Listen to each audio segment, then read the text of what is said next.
Hello everyone, welcome to another video and welcome to this week's GT Sport Daily Race C race review, where we are in Group 2 machinery as we visit Tokyo Expressway and it's the South Outer Loop configuration.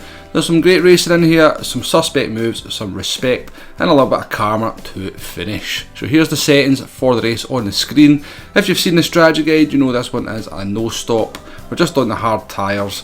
Even though the tyre wears are relatively high, the circuit is not that much of a tyre muncher, so you can quite easily make the distance without changing the tyres.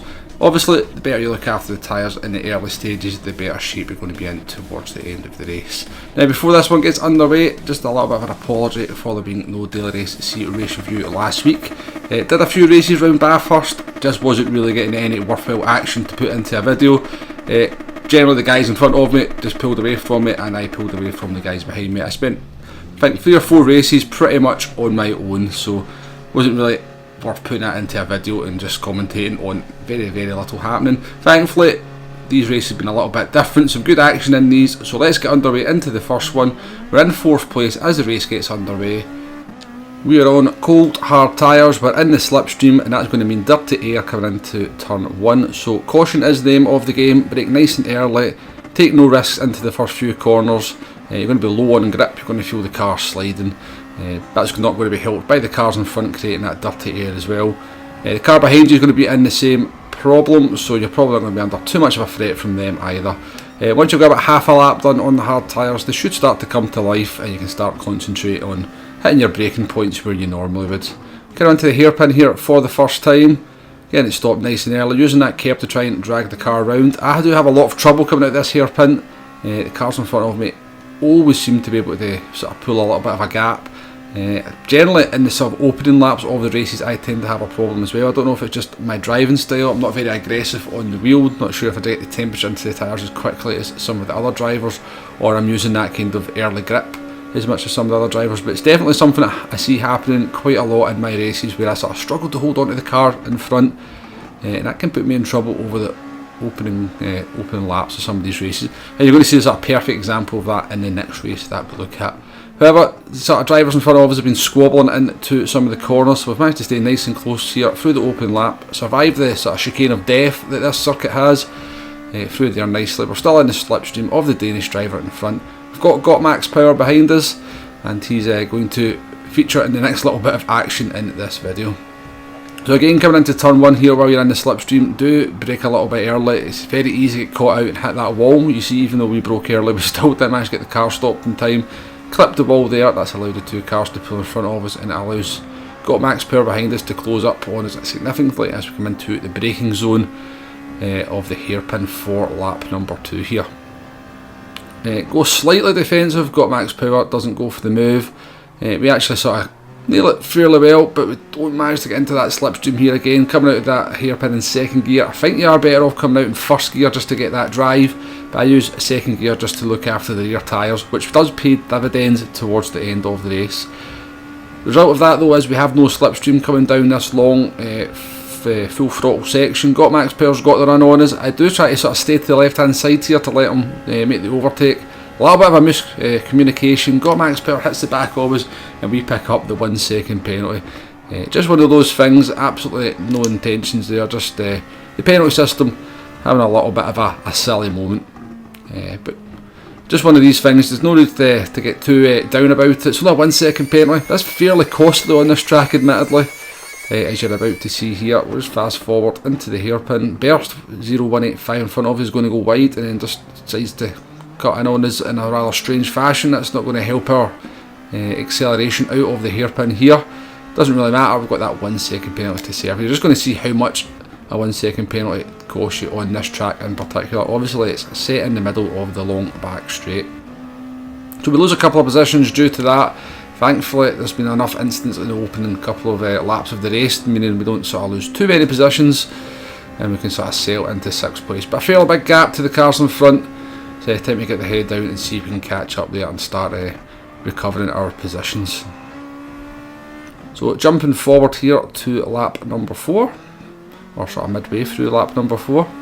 A driver up in front of us that's going to serve a 1.5 second penalty. I think it's Burst that we had the sort of run in with at the hairpin just a little bit earlier. You're going to see it's going to be how much it costs this driver. as he serves that 1.5 second penalty. I'm going to assume that was a barrier collision at some point.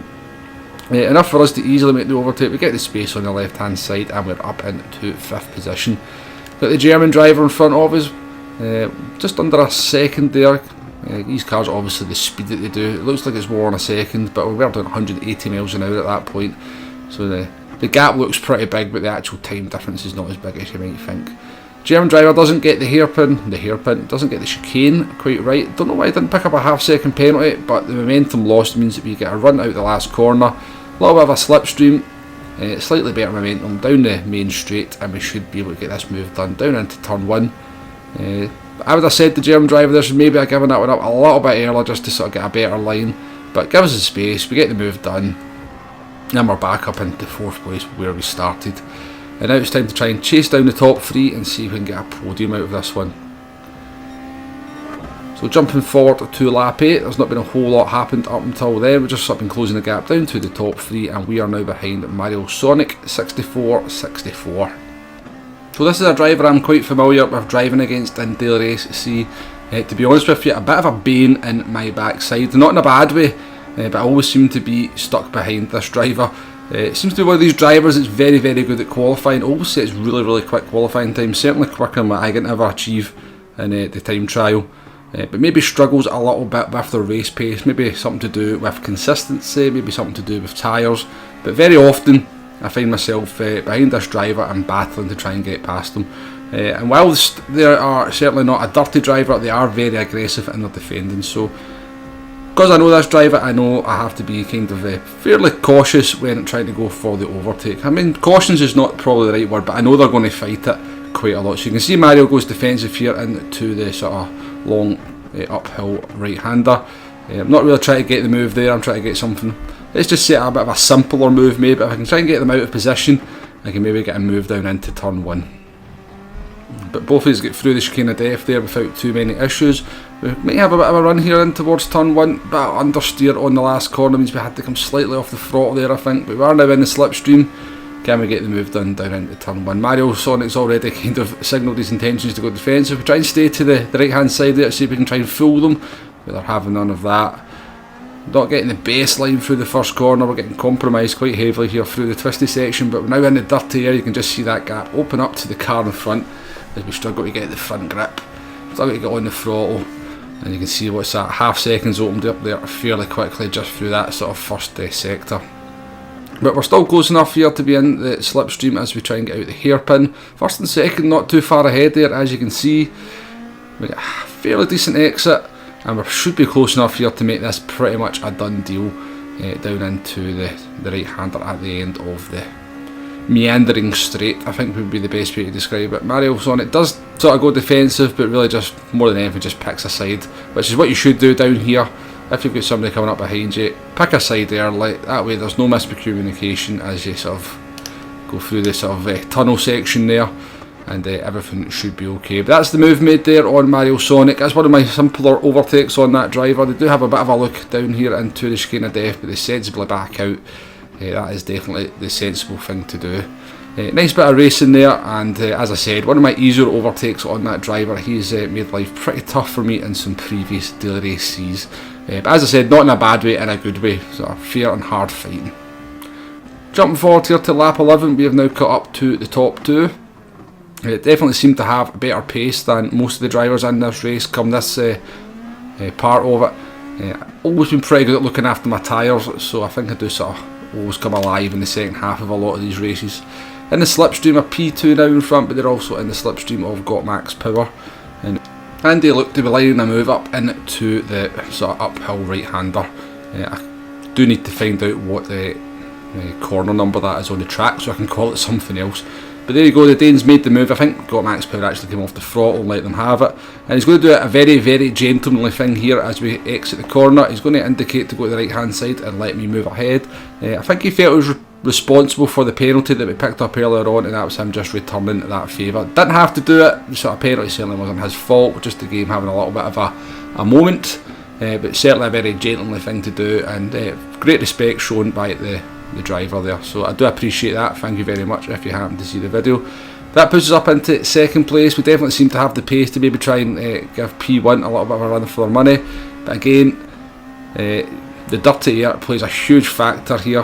Try to get close through this section so you can get into the hairpin close enough to make the move down the long back straight.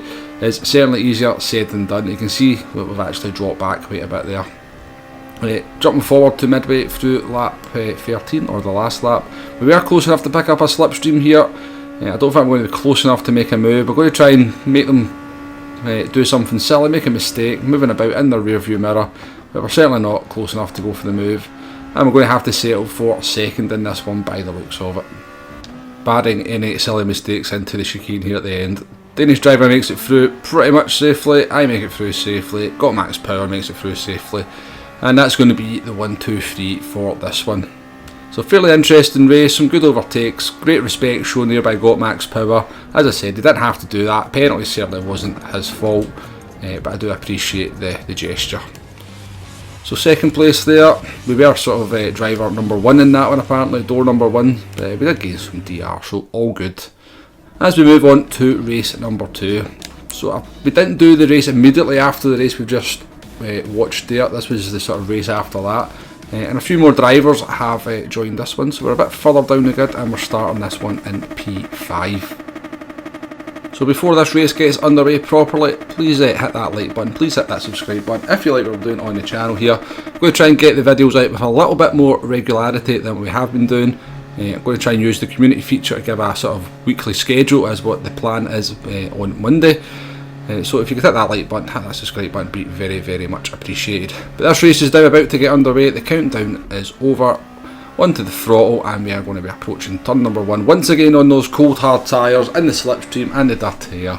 Just be very, very careful if you're doing this race. Turn 1, it's very easy to sort of get it wrong. Put it in that wall, pick up a 1-5 second penalty, early doors, you'll serve that halfway through the first lap, and before you know it you've lost 5 or 6 positions before the races even got started. But we make it safely through, as does all the drivers in front and behind by the looks of it. Again, you can see I'm just sort of struggling to really keep up with the drivers in front over the opening lap. Again, I'm just going to put that down to my driving style. I just never seem to be able to kind of get the tyres working quite as well as some of the other drivers do in the early stages. And the result of that is, in this one, we're very nearly out the slipstream. We're just about hanging on. Just to mention the car we've been in, I don't think I mentioned at any point in the race, we've actually done both these races in the Lexus, the 2016 model. Both the Lexus and the GTR seem fairly evenly matched, and are both very usable in this race. So as we've come down the straight there, P6 Crunchy Nut has closed right up on us, and when I looked at the radar at this point I thought it was too far back to go for the move. It's certainly not sensible to do what this driver's doing here. He's went for the overtake down into the inside of the chicane. I didn't really see him, but I see him, or did I see him a little bit too late. You can see the result of that is that we have to crash over the inside yellow sausage curb. Now we're very, very lucky there not to lose the car, very, very lucky that neither of us picked up a penalty. And just do not make that overtake in this race or this game. It is just not sensible in my opinion. Now Crunchy Nut did have very, very good pace in this race, so I'm assuming maybe a sort of better known driver on a second account possibly, and they were kind of impatient to get on with it. But the result of that, we lose a couple more places as we had no momentum down the straight, and we've dropped down into P8 now. Trying to recover here though, we'll try and stay close to Jessica Storm through the twisty section, see if we can maybe start making some moves back up. As we come down in here to the hairpin, we've got a good slipstream, and we actually beat really, really early, but still have to kind of half go for the move here. The intention was to go for the move. Thankfully, I think Jessica Storm sees it just in time. We managed to keep the car nice and tight to the kerb, and there's no contact. But we lose momentum as I come out the hairpin, and we lose another place. And that's us down to P9 as Mr. Crypto Racer takes that position off us. Storm, the French driver Storm09 here, has been serving a penalty though, so we immediately make that position back up as they lose all their speed down the straight. And again, it's just an example of how costly a penalty is in this track. So quite a lot of action over the first couple of laps there. We've dropped from P5 down to P8. Now we sort of very nearly go into the back of Mr. Crypto Racer there as a bit of a concertina effect into the chicane. Thankfully no contact there, we managed to avoid picking up the 1 second penalty that the driver in front of us has picked up. I'm assuming maybe for a little bit of a rear booty tap. Thankfully we've managed to avoid that. So we should be able to make that position up if we can stay close enough to the cars in front as they serve that penalty down the straight. So we're in a sort of fairly big group of cars here though, even though we've lost quite a few positions. All is certainly not lost in this one, and I could tell from the sort of previous race that we should have better tyres than a lot of these drivers towards the end of the race, and hopefully should be able to make up a few positions. Don't get the best run off the hairpin here. We had to go tight to give it got max power space on the inside, and again that compromise of that is that Storm behind us in P9 has got a little bit of a run on the outside of us there, but they filter back in as we sort of managed to take effect of the slipstream. But there's a GT Web Pass, I believe, was the driver serving the penalty. He's in our path, we have to come slightly off the throttle, and that allows Storm to move ahead of us. So we've been the victim of a bit of a mugging over the first 3 laps in this race, there's no two doubts about that. Storm's not going to give us very much room on the outside, put us into the wall. Don't think it was intentional, I think it just suffered a little bit of understeer. But I was getting a little bit miffed at this point. I seemed to be dropping like a bit of a stone, and drivers weren't exactly being hugely aware at times. But it's a difficult track. It's obviously with the track being walled in, it's very easy to sort of give a driver a little bit of a nudge, and there's no runoff areas anywhere in the track for them to go to. So GT Web Pass has picked up another 1 second penalty by the looks of it. I'm going to assume that they've managed to tap the back of somebody or something along like that. They're struggling a little bit as we go through the fast sweeping flowing section. We're down the outside of them into the hairpin. We aren't really looking to make the overtake at this point. They've got a penalty, so we're going to get that position anyway.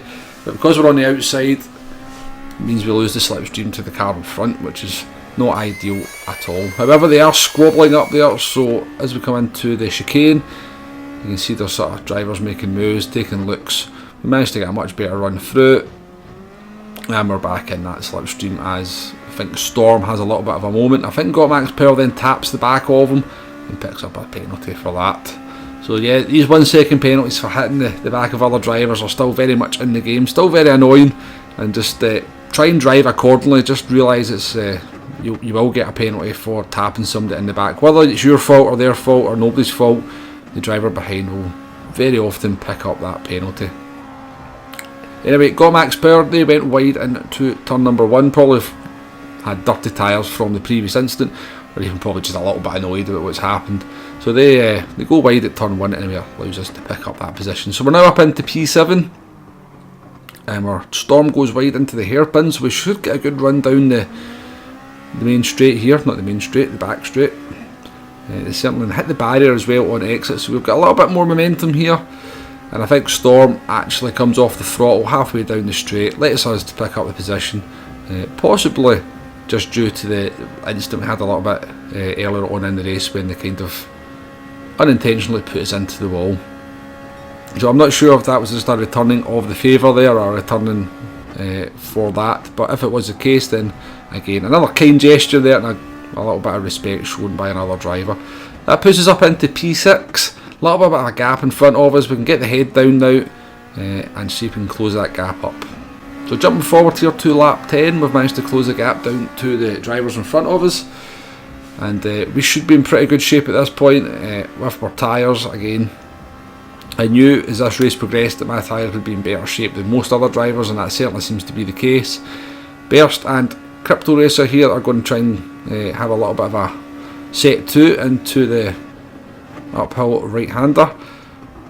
Not go for the move, but Burst is going to get a slightly better run off the corner and go for what we've already described as a little bit of a silly move into the chicane. The Crypto Racer sees it, gives him the space, but look how much time and speed that compromised him there. So we're now in their slipstream as we come out of the last turn, and we're going to be in a pretty good position here to go for the move into turn number 1.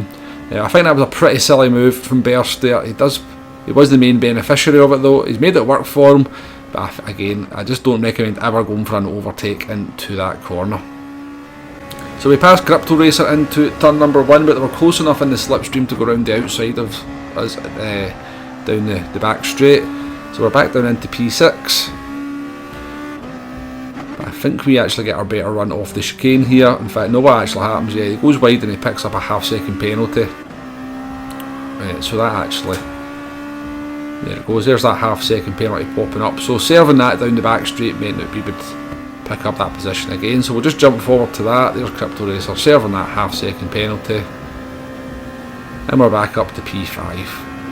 And thankfully, that was kind of enough of a gap for us to not have to worry about Mr. Crypto Racer for the rest of the race. However, Burst 0185, who went for that move into the chicane, unadvised, I always think it's a very silly move, is about to get a little bit of karma here on the last lap. Why they tried to go through it in such a fashion, I have no idea. But they make a mistake, they hit the wall, they pick up a 1.5 second penalty, and that's going to promote us to P4 by the end of the race. So a little bit of karma there for Burst. Made a silly move into the chicane, really cost another couple of drivers behind them a lot of time and speed, but the chicane was to bite back at the end. So there we go, quite a lot of action in that one. Hopefully you've enjoyed these races, hopefully been some entertaining stuff in there for you. As I said, please hit that like button, please hit that subscribe button if you haven't already, and until the next video, I shall see you on the next one. Goodbye now.